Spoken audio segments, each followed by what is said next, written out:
Bunaqa O'zbekiston uchastkani orzu qilmagan, niyat qilmagan odam bo'lmasa kerak. Yunusobod Hasanbo'dan qaraydi. 5 sotuvga tushgan tayyor uchastkamiz sotuvga chiqarilyapti. Hop. Uzoqdan keldim, shu uy olaman, Sergelidan keldim. Mayli, bizdan sotilsa, sotilmasa o'zim niyat qildim, bitta ko'rib ketay, videoga olib ketay, taklif qilay deb. Uyimizni qaraylik, ikkita binoga ajratilgan. O'rtada katta zona. Bu binodan boshlaydigan bo'lsak, bu yoqda asosiy oshxona qismimiz joylashgan bo'ladi va ota-onalar uchun bitta kerak bo'lsa yotoqxona qilib qo'yilgan. Mana kattagina oshxonamiz. Ukamiz ozgina yashab ko'chib ketibdilar. Tayyor svejiy qilib kosmetik remontdan qilib qo'yganlar. Keyin undan yashalgani bilinmaydi. Mana bu bitta spalni xona bo'lsa, o'zining ichida mana sanusiylari bilan birga bo'ladi. Shu kabina, mana ko'rasizlar. Va bu yoqda mana alohida chiqish eshiklari ham bor. Hop, mana bu yoqdan boyagi eshikdan chiqsak, bu yoqda yana hovli uchun umumiy sanuzilimiz ham bor. Mana bu yoqda mana letning kuxnyaga alohida joy qoldirilgan. Dachaga o'xshaydi, daraxtlarni gilos olchalik chiroyli qilib qo'yishibdi.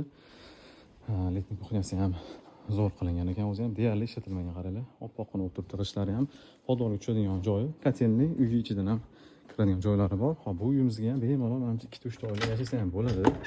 Mana ikkita kelin tushiraman desanglar, sababi mana ikkita kiraverish eshigi bor. Buni alohida podolga tushadigan joyi, kattagina podol. Mana bu birinchi spalniyamiz bo'ladi. Birinchi qavat uchun umumiy taxminan 8 ta xonami shunaqa sanab o'tirmadim men даже. Mana bu yerda bitta hol qismini, divan zona, umumiy divan qo'yib o'tiradigan joy. Mana bu kerak shunaqa bitta joy. Mana bitta birinchi qavat uchun umumiy sanuzel, vannalar bilan birga va yana bitta katta mana xonasida, mehmonxona xolasida mana spalniya xonamiz. Ikkinchi qavatimizga chiqqanda shunaqa balkon qismi bor. Mana zinamiz. Bu yoq tomonda mana xuddi shunaqa birinchi qavatga o'xshab katta bitta xona. To'g'ri ko'rsa yana bitta pastiga holda devor xona qilib qo'yishgan, xolasanglar ofisini detka xona qilib bersangiz bo'ladi. Xona bo'lgani yaxshi. Mana tepadagi yana bitta sanuzel, vannalar bilan birga va mana oxirgi yana bitta xonamiz. Uyimizning podval qismi. Shunday katta bitta mana splashli podval. Podval bir qismi. Podvaldan cho'pitpolda qilingan, tepada ham cho'pitpol va radiator orqali isiydi. Yana bitta xodimlik xonamiz.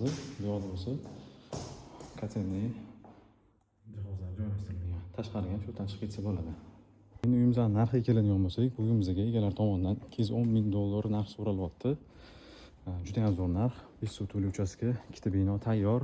Endi hech kim yashamayapti, biznesga pul tikishga arzon berib yuborishyapti. Juda ham zo'r narx, bir qolinglar.